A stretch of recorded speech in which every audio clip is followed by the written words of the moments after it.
اماں تیرا حسین آیا ہے، اماں قبل اس کے میری نو نکلے تم مجھے جواب دو۔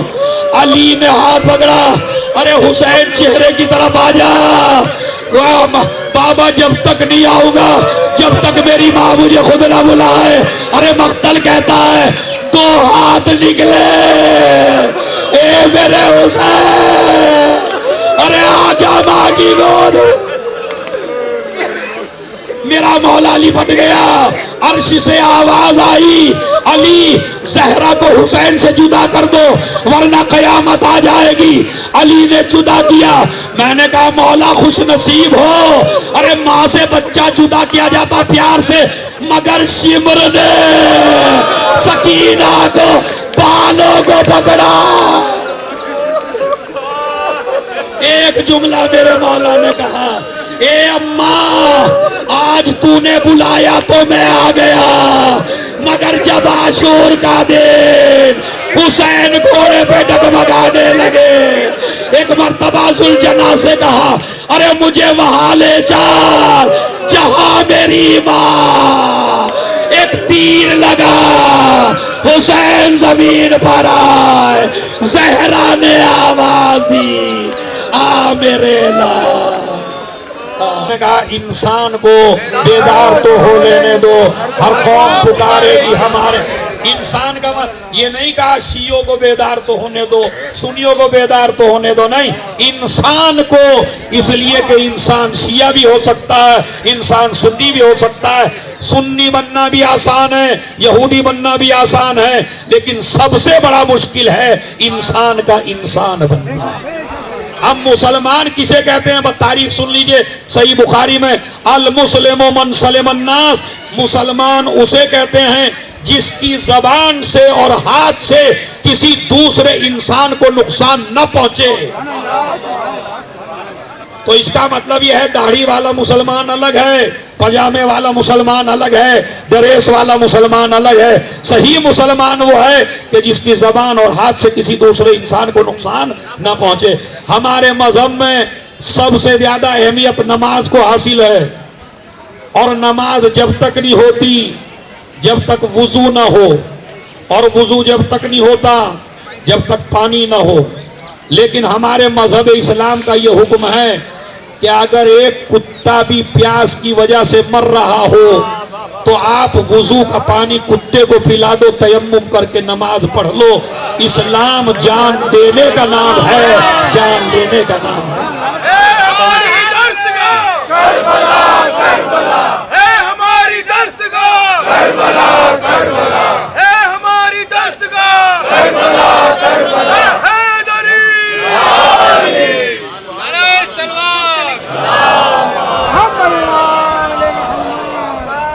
ایک میرا میڈیا جتنا یہاں آیا ہوا ہے یہ بات نوٹ کرے اور یہ بات پوری دنیا میں پھیلائے کہ اسلام نام ہے انسانیت کو زندگی دینے کا، اسلام نام ہے انسانیت کی حفاظت کا۔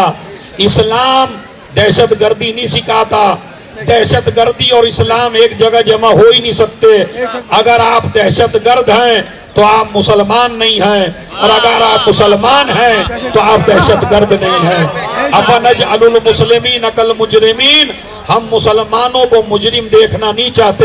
اگر مجرم ہو تو اسلام سے نکلو، اسلام میں آئے ہو تو جرم چھوڑو۔ یہ ہے قانون، یہ ہے قانون، اس قانون پر عمل کریے۔ اور جتنے جوان میرے آئے ہیں، دوسرا، اگر کوئی انسان مظلوم ہے، یہودی مظلوم ہے، عیسائی مظلوم ہے، ہندو بھائی مظلوم ہے، اگر میرے گھر کے سامنے کسی ہندو بھائی کو مارا جا رہا ہو تو میرا اسلام مجھ سے کہتا ہے چاہے تیری اس کو بچانے میں جان چلی جائے، اس کا مذہب چیک نہ کر، اس کی مظلومیت دیکھ کے مدد کر۔ یہ میں نہیں کہہ رہا ہوں، یہ علی کا مذہب ہے، وہ علی جسے دہشت گردوں نے 41 ہجری میں 40 ہجری میں کوفے میں شہید کیا تھا، اس علی نے 21 رمضان کو اپنے بچوں کو وصیت کی تھی، کونا للظالم خصمن وللمظلوم اونا، اے میرے لاڈلو، ہر ظالم کے دشمن بن کے رہنا، ہر مظلوم کے مددگار بن کے رہنا، مظلومیت دیکھنا، مذہب دیکھ کے مدد نہ کرنا. آج پوری دنیا میں ہمارا امتیاز یہی ہے، اگر ہم مذہب دیکھ کے عمل کرتے تو ہم کبھی کسی قوم کی طرف سے نہ بولتے. یہ ہمارا مذہب کو نہ دیکھنا، مظلومیت کے لیے بولنا اس بات کی دلیل ہے کہ کل علی زندہ تھے، آج بھی علی زندہ ہے، قیامت تک علی زندہ رہے گا.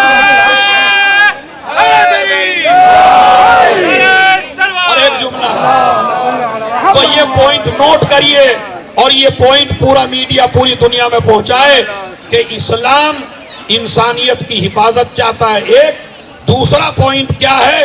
اسلام کہتا ہے مظلومیت دیکھ کے مدد کرو، مذہب دیکھ کے مدد نہ کرو. ایک ٹیچر جب ایک ٹیچر بنتا ہے تو اس کو یہ نہیں کہا جاتا سنی کو پڑھانا یا شیعہ کو پڑھانا. وہ ٹیچر کسی بھی مذہب کا ہو، ہندو کو بھی گیان دے، سکھ کو بھی گیان دے، عیسائی کو بھی گیان دے، شیعہ کو بھی پڑھائے، سنی کو بھی پڑھائے. ایک جج جب جج بنتا ہے تو وہ بھی مذہب دیکھ کے فیصلے نہیں کرتا، انسانیت اور مظلومیت دیکھ کے فیصلہ کرتا ہے. ایک وکیل مقدمہ لڑتا ہے، اس کو بھی حکم دیا جاتا ہے مقدمہ انسانیت کی بنیاد پہ لڑنا، مذہب کی بنیاد پہ نہ لڑنا. اسی طرح علی کہتے ہیں خبردار میرے بچوں، مذہب دیکھ کے ہیلپ نہ کرنا، انسانیت دیکھ کے ہیلپ کرنا. یہی علی کا مذہب ہے، یہی ہمارا مذہب ہے. عزیزو، یہ جو انہدام جنت البقیع ہے اس کا مطلب کیا ہے؟ یہ ماشاءاللہ پورا میڈیا پوچھ رہا ہے کہ انہدام جنت البقیع کا مطلب کیا ہے. دیکھیں، دشمنیاں ہمیشہ زندگی میں ہوتی ہیں، مرنے کے بعد اسلام قائل نہیں ہے کہ آپ کسی سے دشمنی رکھیے. آپ نے مجھے پریشان کیا، میں نے آپ کو پریشان کیا، مگر جیسے ہی میں مر گیا، اب مر گیا تو دشمنی ختم ہو گئی. انہدام جنت البقیع میں جو سب سے بڑا ظلم ہوا ہے، ایک بات میں یہ بتا دوں کہ 10,000 صحابہ کی قبر ہے وہاں، رسول کی بیویوں کی قبر ہے، علی کی ماں کی قبر ہے، عباس کی ماں کی قبر ہے. اور یہ جو ہمارے جوان آپ سے ہمارے ذاکرین اور بتا دیتے ہیں خالی جناب فاطمہ کا مسئلہ نہیں ہے. جناب فاطمہ کے لیے تو ہمارے یہاں دوسری بھی روایات ہیں کہ ریاض الجنہ میں ہے یا جنت البقیع میں ہے. مسئلہ خالی بی بی زہرا کا نہیں ہے، مسئلہ یہ ہے کہ ہمارے 4 امام وہاں پہ ہیں. امام حسن وہاں ہیں، امام زین العابدین وہاں ہیں، امام باقر وہاں ہیں، اور جو فقہ جعفریہ کے بانی ہیں امام جعفر صادق وہ بھی وہیں ہیں. تو آپ ان سے پوچھئے بھائی آپ نے ان کی قبروں کو منہدم کیوں کیا؟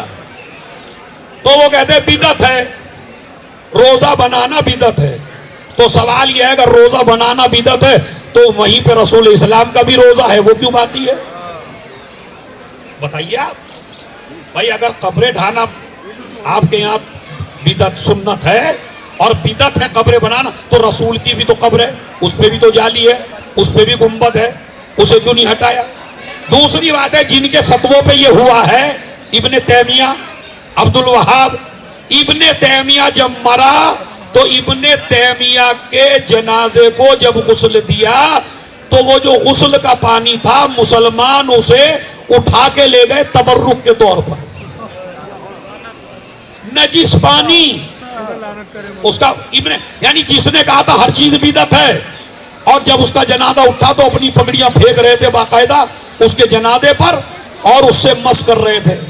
کمال کی بات ہے ابن تیمیہ کے جنازے سے مس کرنا عبادت ہو جائے اور رسول کی قبر سے مس کرنا بدعت ہو جائے. انہوں نے یہ کیا. اور اس سے پہلے وہ کہتے تھے رسول بھی گل گیا سڑ گیا. ہمارے یہ مذہب نہیں ہے کہ رسول گل گئے. ہم تو یہ کہتے ہیں صحیح بخاری تک میں موجود ہے کہ جب بھی ایک مسلمان دوسرے مسلمان کی قبر پہ جائے تو پہلے جا کے سلام کرے، اس لیے کہ یہ مسلمان قبر سے جواب دیتا ہے. اب صحیح بخاری والا تو کہتا ہے کہ مسلمان قبر سے جواب دیتا ہے، تو جب مسلمان جواب دے سکتا ہے تو کیا رسول جواب نہیں دے سکتے ہیں؟ لہذا یہ انسانیت کا مذہب ہے. اور آج کا دن بڑا غمناک اور المناک دن ہے، بڑا مصیبت کا دن ہے. اس کی وجہ یہ ہے تو پہلے تو انہوں نے کیا کیا تاکہ میڈیا اپنے لفظوں میں اس کو لے لے کہ انہوں نے قبروں کو منہدم کیا، انہوں نے نشان قبروں کو مٹایا، جس سے ان کی دشمنی کا پتہ چلتا ہے کہ انہی آل رسول سے کتنی بڑی دشمنی ہے۔ عزیزو، آج آپ ایران جائیے تو ایران میں دور سے آپ کو روزہ نظر آ جائے گا اور آپ زیارت کریں گے کہ یہ 8ویں امام کا روزہ ہے۔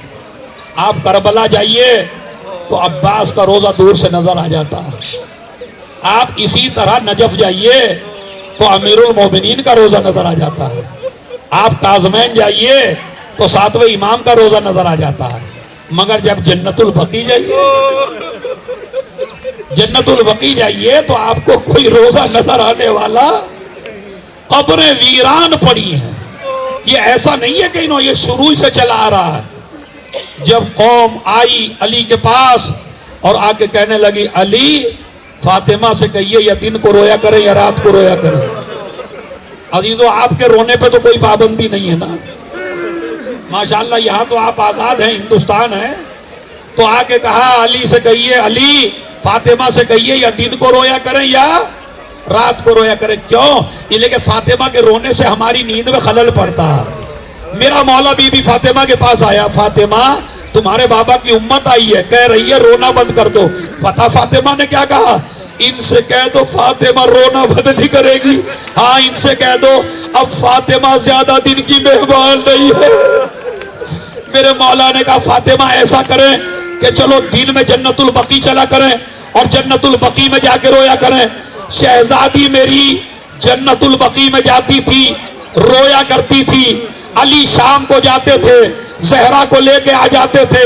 ایک دن جب علی پہنچے، زہرا نے میرے مولا کو دیکھا، دہاڑے مار کے رونا شروع کر دیا۔ میرے مولا نے پشت پہ ہاتھ رکھا، فاطمہ کیا آج بابا زیادہ یاد آئے؟ کہا نہیں علی، پھر اتنا کیوں رو رہی ہو؟ اب دیکھو جنت البقیع میں کیسا ظلم ہوا۔ کہا ابو الحسن میں دن بھر باپ کو رویا کرتی تھی، لیکن جب دھوپ تیز ہو جاتی تھی تو میں ایک درخت کے سائے میں بیٹھ کے رو لیا کرتی تھی، لیکن آج ظالموں نے وہ پیڑ کاٹ دیا۔ ارے میں دن بھر دھوپ میں روئی، میں کہوں گا شہزادی ایک دن دھوپ میں روئی، علی سے شکایت کر دی۔ ارے کربلا کا میدان، آپ کی بہو ربا کربلا سے کوبا، کوفہ سے شام جا رہی ہے، بس آخری جملے ہیں، بے مخنع چادر جا رہی ہے۔ عزیزو، آپ آئے ہیں اس بی بی کو رونے کو، بس ایک جملہ سن لیجئے، چونکہ خامنائی صاحب کی شہادت کے حوالے سے بھی مصائب ہے 2 منٹ کا، وہ جملہ سن لیجئے کیا ہے۔ ادھر میرے مولا نے فاطمہ کو غسل دے کے جنازہ صحن خانہ میں رکھا اور آ کے کہا آؤ بچوں ماں کا آخری دیدار کر لو، پھر یہ چہرہ دیکھنے کو نہ ملے گا۔ زینب جب آئی نا، میری بہن آل طاہا نے ایک روایت پڑھی، وہ اس روایت کو مکمل میں کر دیتا ہوں۔ جیسے ہی زینب آئی نا ماں کے جنازے پر، ایک مرتبہ کیا دیکھا؟ ماں کا ہاتھ ماں کے سینے پہ رکھا ہوا ہے۔ فوراً بابا سے کہا بابا آپ ہی تو بتاتے ہیں کہ میت کے ہاتھوں کو سیدھا کر دیا جاتا ہے، اے بابا میری اماں کا ہاتھ کیوں نہیں سیدھا ہوتا؟ ارے میر انیس نے کہا نہلا کے جو کفنانے لگے میت زہرا، ارے کی عرض یہ زینب نے حضور شہ والا، اماں کا میری ہاتھ تو سیدھا کرو بابا۔ اے بیٹی جب سے ظالم نے تازیانہ مارا،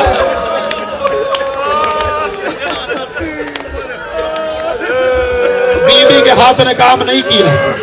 حسن آئے، آخری جملے، حسن آئے رخصت ہو لیے، اور حسین کے آنے کا منظر میری ماں بہنیں سنیں اور یہاں سے پرسہ دے کے جائیں۔ جب حسین آئے تو پتہ کیا، میری طرف دیکھیے، روایت کے الفاظ ہیں، چہرے کی طرف نہیں آئے، قدموں کی طرف آئے، اور قدموں کی طرف بیٹھ کے ماں کے قدموں کے تلووں کو کھولا، اور تلووں کو کھولنے کے بعد اپنے رخسار ماں کے قدم سے رگڑنا شروع کیے۔ اماں